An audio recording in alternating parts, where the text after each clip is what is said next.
Coming up on the Threat Status Podcast, we'll talk to Ryan Lovelace, Washington Times tech reporter, about the Pentagon's recent defense data and AI symposium and U.S. versus China competition on artificial intelligence. We'll also dive into America's border crisis, new warnings from a top U.S. general about Beijing's nuclear buildup, and the prospects for a Russia-Ukraine peace deal. Don't forget to go to WashingtonTimes.com and sign up for the daily Threat Status newsletter.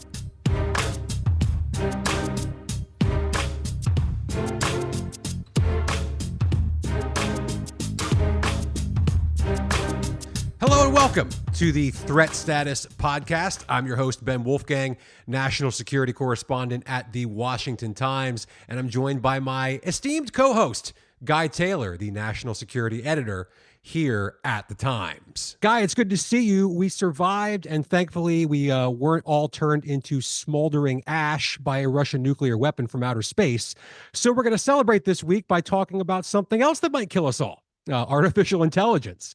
We'll be joined by Ryan Lovelace later in the show. He's a top-notch reporter here at the Times who covers AI and all things tech. It's a very informative and very timely discussion. So, Guy, I hope you didn't spend the entire week in your bunker as I advised you to do last week. No, Ben, and I think that once again you're overstating the threat. However, before we get to Ryan and AI and the Pentagon, I do want to consider some of the events that are shaping the news. One of the big unnoticed developments in recent days saw some pretty high-level Pentagon officials, specifically Air Force General Anthony J. Cotton, the commander of U.S. Strategic Command, sound the alarm at a little-covered Senate Armed Services Committee hearing on February 29 that the latest U.S. intelligence shows Chinese military leaders are accelerating the development and deployment of Beijing's nuclear forces.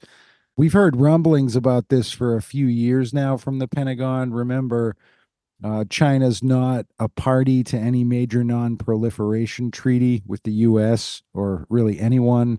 And I think what's interesting here is that General Cotton basically said the signs now point to a situation where China is shifting what had been its nuclear weapons strategy of minimum deterrence toward a more robust, what I would describe as Cold War style nuclear deterrence. And that's kind of a watershed moment in great power competition between the U.S. and China.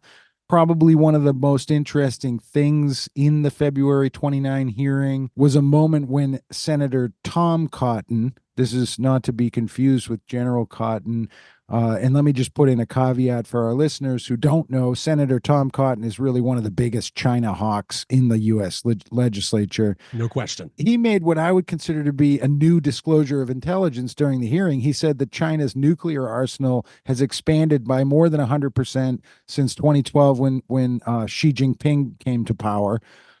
And the Pentagon now estimates that China intends to increase its nuclear arsenal by 500%. So if we consider that public estimates from this year on China's current nuclear weapon stockpile are that China has about 475 nuclear warheads, a 500% increase would put that number at almost 2,400 warheads. Right. That's still a far cry from the U.S. and Russia, who have more than 5,000 each.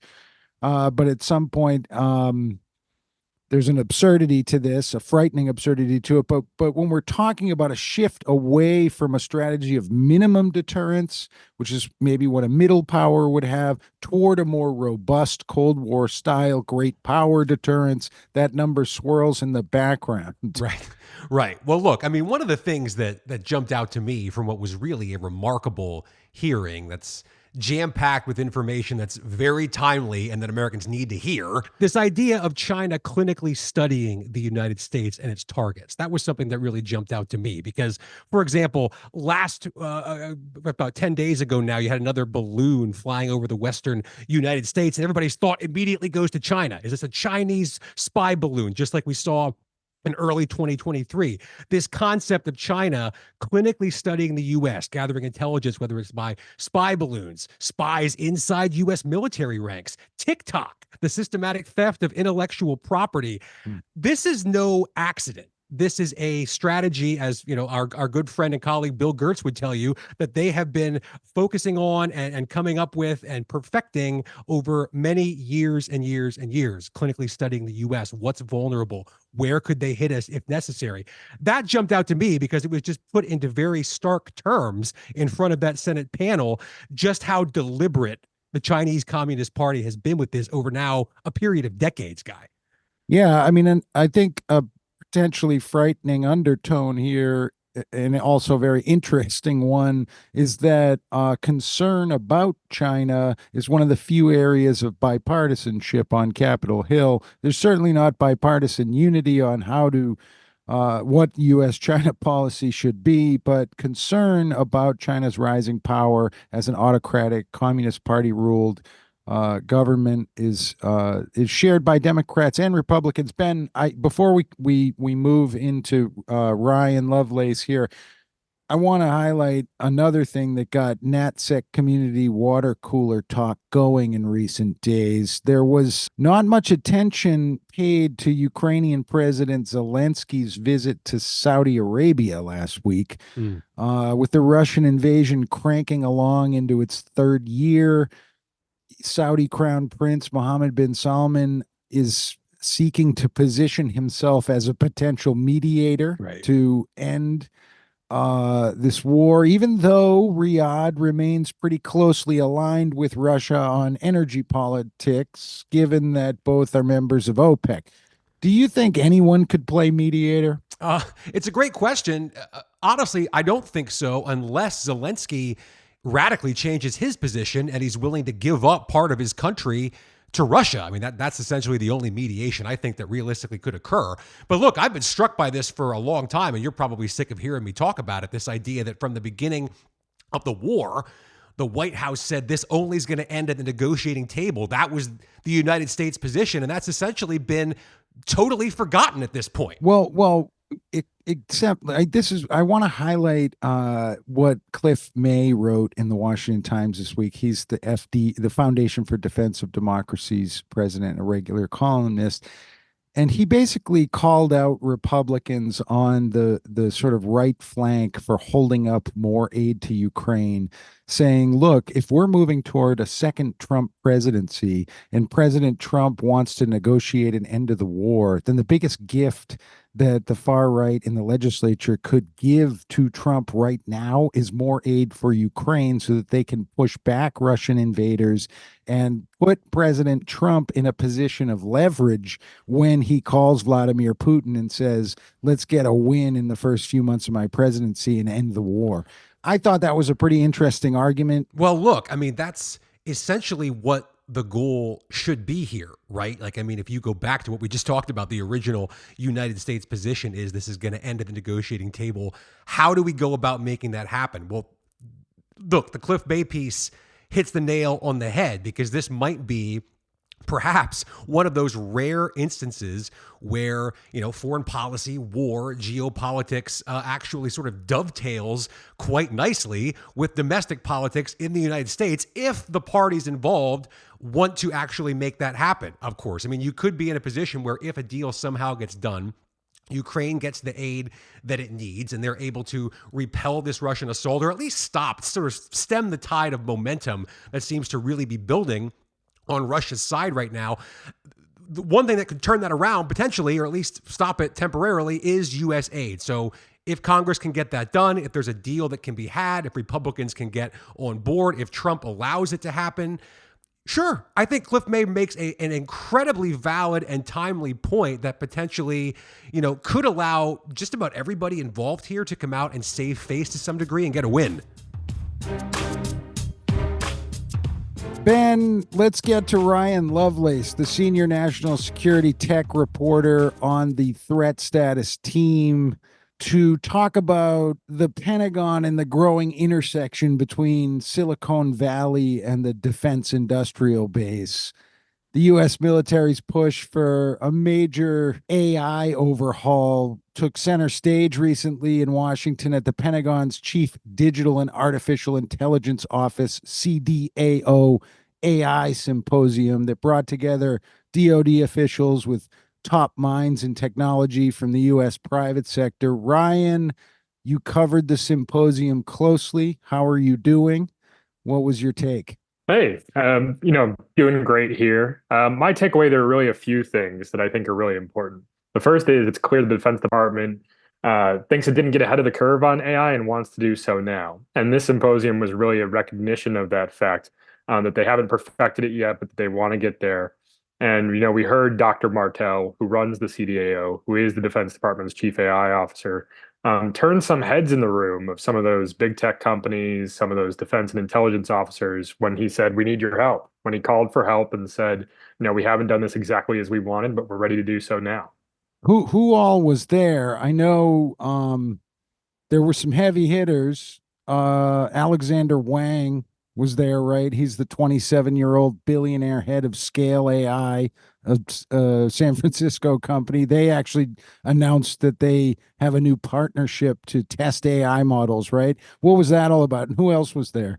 That's right. So Alexander Wang is working with the CDAO on a testing and evaluation platform to scrutinize some of these different artificial intelligence models so that when they are deployed, they can be sure of their security and everything like that. There's military and intelligence officers from across the department. There's tech companies, Microsoft, Google, AI companies, OpenAI, smaller companies, more recent companies like Primer, researchers, academics, even foreign government officials from countries like South Korea, Singapore, all of those folks coming together at this assembly in Washington to get a better handle on things, because it's all part of this concerted on the department's part to better understand, develop, and build AI tools. But like, where are we at with that? I mean, are we talking about Chat GPT, or are we talking about weapon systems that are going to become controlled by robots? So it's a combination of different things. With regard to large language models, these powerful algorithms that are supporting products like ChatGPT, the department does have a project called Task Force Lima, which is particularly scrutinizing these large language models, figuring out where they can go into the government. And they did talk about the Department of Defense at this conference, how exactly that could get used. But really where all of this is headed is the level of human participation in warfare is going to undergo some radical changes. There's this DoD policy directive 3000.09 that was issued last year. And we've heard now many different defense officials talk about their interpretation of this. One of the most recent ones was from the Defense Innovation Unit. And Aditi Kumar from DIU said that this is really about changing from humans participating to human judgment being what's responsible for the deployment of these weapon systems. And so really at this conference, when I talked to Dr. Martell about how does he view the interpretation of that and the implementation of that, he said he just doesn't think it's possible anymore to always have a human in the loop for these weapon systems. We're moving from a world of an is the loop to a human in the loop, and then a human on the loop supervising. In the old way of thinking, the human is the loop. The human is performing all of the important tasks. With a human in the loop, it's a thing like an Iron Dome weapon system in Israel, where after the AI and computer system gives you inputs, then you make a decision. And eventually we're moving toward a situation where you're supervising and managing the AI that is responsible for taking action on its own. Ryan, if you would take us inside how that decision-making process has unfolded inside the Pentagon, because I know, having covered the building for years now, this human in the loop idea has just been central to everything the department has done on AI.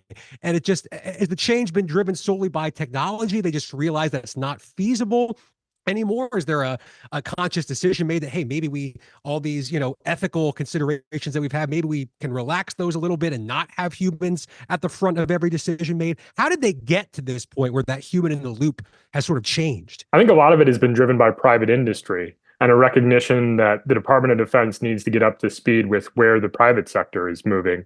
Under President Biden, this chief AI office was created.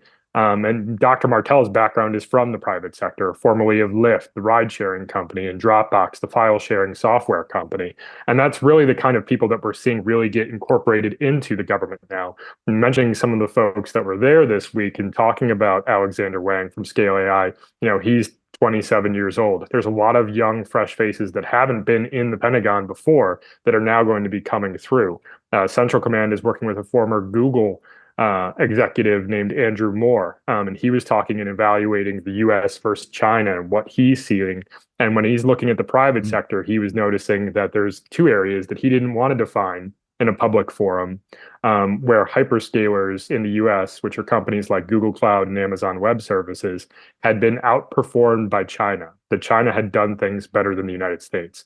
And that kind of recognition that the American private sector is struggling to keep up with what China's trying to do, and that the Defense Department needs to be aware of it, is really what's undertaking this large shift at DoD.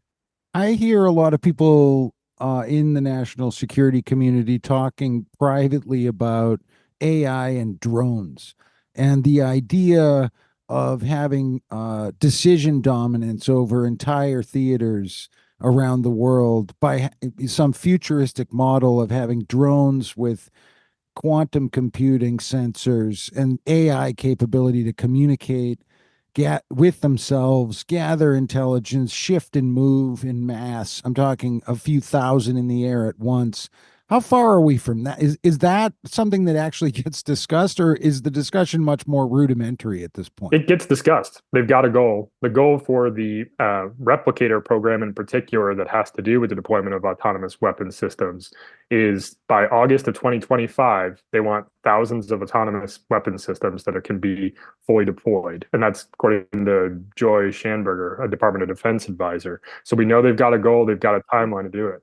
And replicator, we've talked about on the podcast a little bit. This is what, I mean, that's another term that gets thrown around where insiders know what it is, but it's not really a mainstream vernacular for where I mean, what is it? Replicator is an initiative at the Pentagon for getting more high tech, for infusing artificial intelligence into weapon systems in every way that they can. So there's different layers to this sort of thing. With respect to the recent airstrikes last month in February, we've heard U.S. Central Command Chief Technology Officer coming out and talking about how they use computer vision technology to narrow down the airstrikes that are deployed. Then moving forward, as this replicator initiative builds up, it's understandable that they're going to then be able to use this as a kind of internet of military things. There's the Internet of Things where computer devices and network devices are communicating with one another. These are devices that you have in your home, from smart speakers to other even refrigerators and microwaves and toasters. The military has need for that kind of communicative technology as well, so that weapons, drones, other communications devices can coordinate with one another all at the same time. And that's where Replicator is headed. And they have a goal of doing that in about 18 months. We'll see if they hit it. They've now got a metric for success in some respects, and it's going to be, something that we'll have to wait and find out. In terms of communication and interconnectivity, Ryan, I'm curious how you would describe the Department of Defense in terms of its compartmentalization of AI initiatives. I know back in 2019, for example, I visited a Carnegie Mellon initiative with the Army working on AI with autonomous robots. And it was essentially a small scale project just on one ground floor of a warehouse on the Carnegie Mellon University. And there's those smaller scale initiatives dotted all over the country. Each department has a bunch of them. Is that sort of still the case? Is there better connectivity between all these different branches, agencies inside the Defense Department in terms of what they're doing on AI? Or are there still sort of compartmentalized projects that are kind of out here doing their own thing on the side? There are a lot of disparate parts trying to get together and make sure that they're all pushing in the same direction. I think that's really why we've seen some of these new major AI initiatives. I would say this symposium is one of the first efforts to get people together in Washington and have them on the same page. We saw the Defense Innovation Unit recently in the last few weeks as well go to Silicon Valley and bring in 200 different folks from the Valley and 800 more online to try to get them on the same page so that there is that sense of cohesion. Dr. Craig Martell made a public plea of we need your help because he recognizes that they're not there yet. And I think the hope is that they can get there. There's definitely some newly deployed tools, things like MIT training tools that are being made available to service members to immediately get trained up on artificial intelligence. And there's a lot of new capabilities that are already being included in the military and intelligence context for things like open source analysis and threat detection. Ryan, thank you so much, man. Incredibly interesting as always, and we'll have you back on pretty regularly for updates.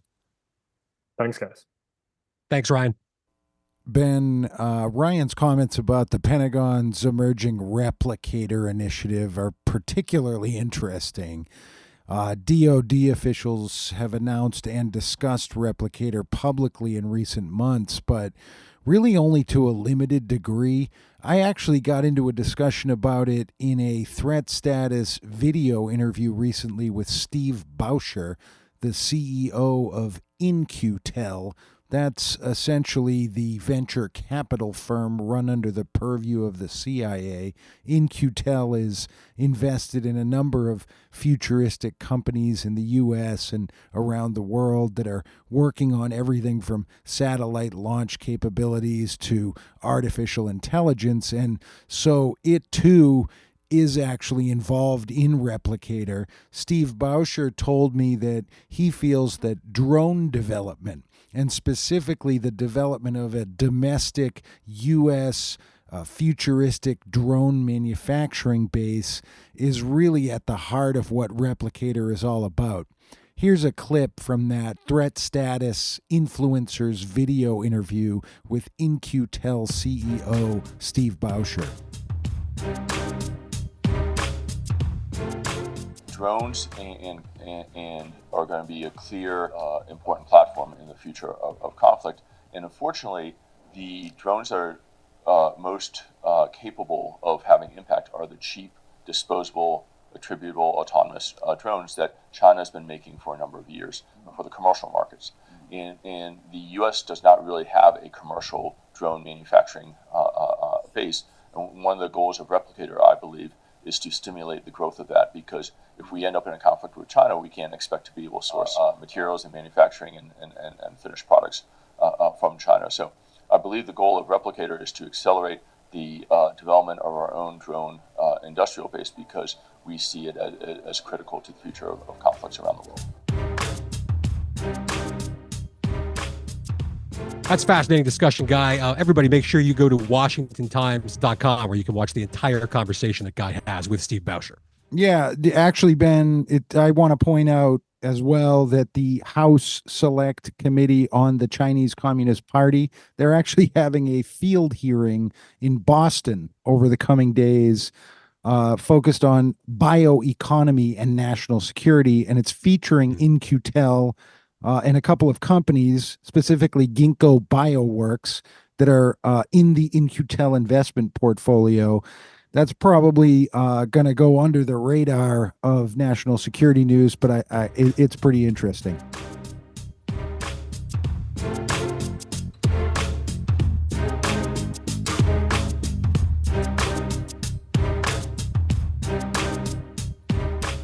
It's time now for our Threats of the Week segment we debuted last week here on the Threat Status Podcast, where Guy and I take stock of whatever threats are facing the American people right now, whether it's something domestically, something halfway around the world, cyber, AI, wars, whatever the case may be, whatever we think is threatening you, the listener, right now at this moment. And for me, Guy, right now it's the crisis at the southern border, but specifically the politics around the crisis at the southern border that have made a solution all but impossible right now. We saw a dramatic scene last week with President Biden and former President Donald Trump visiting the U.S.-Mexico border on the same day.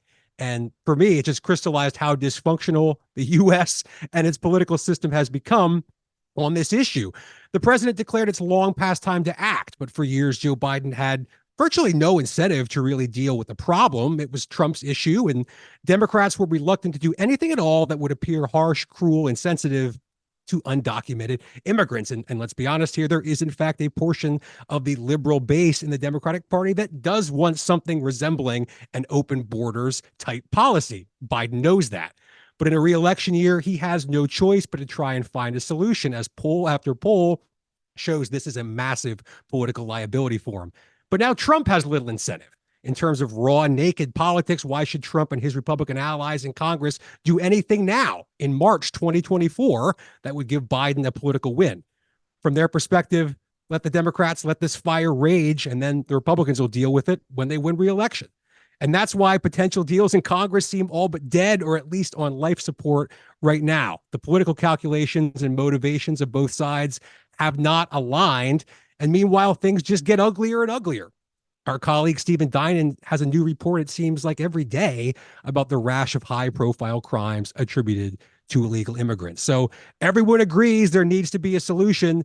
No one can agree on when or how.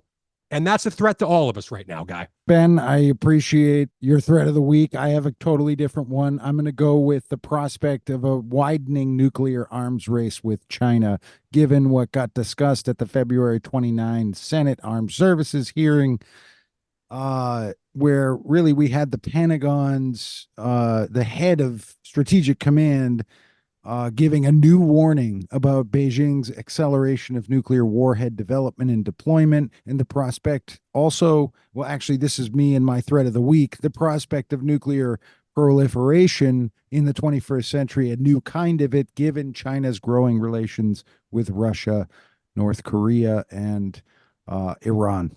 Speaking of nuclear issues, Guy, we spent a lot of time, of course, last week talking about Russia and nuclear weapons in space. One of the sort of, I guess, unintended consequences of Russia's invasion of Ukraine has been the expansion of NATO, and that we've seen Finland join the alliance now, and more recently, Sweden finally be put on track to join NATO after Hungary lifted its objections. So Vladimir Putin certainly didn't see this coming, and you have a NATO that, by just raw metrics is stronger, is going to have more countries involved in it, part of its, collaborative, collective defense, if you will. I'm curious what you think about the long-term prospects of NATO, because you have that sort of over here. On one hand, NATO is getting stronger. More countries are joining. It seems relatively unified.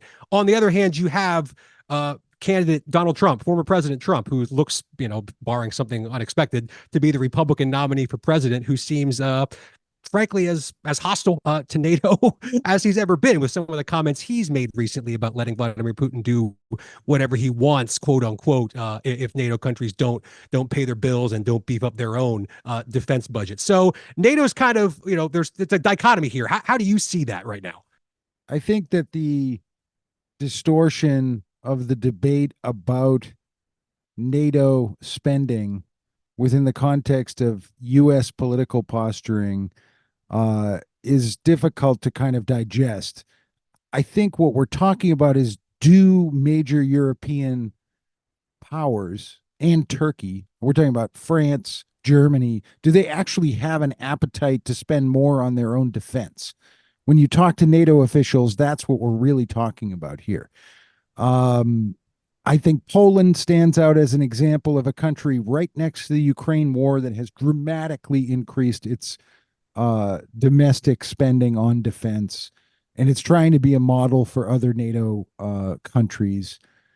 I don't see the United States in a Trump presidency or any presidency somehow walking away from NATO. I see a lot of rhetoric to try and inspire key economies in Europe and the European Union to spend a little bit more on their own defense.